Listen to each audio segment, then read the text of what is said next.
Welcome viewer. This video tutorial describes fix noise cancelling Engine.exe application error in Windows 11, 10. Type Task Scheduler in Windows search bar, click Task Scheduler.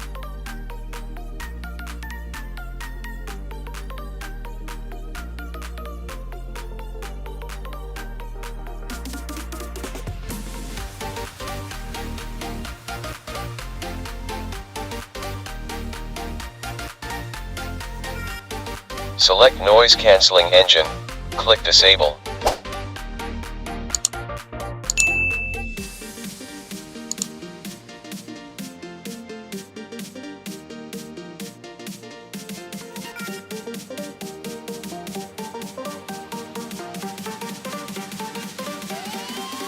I hope this video tutorial helps to you.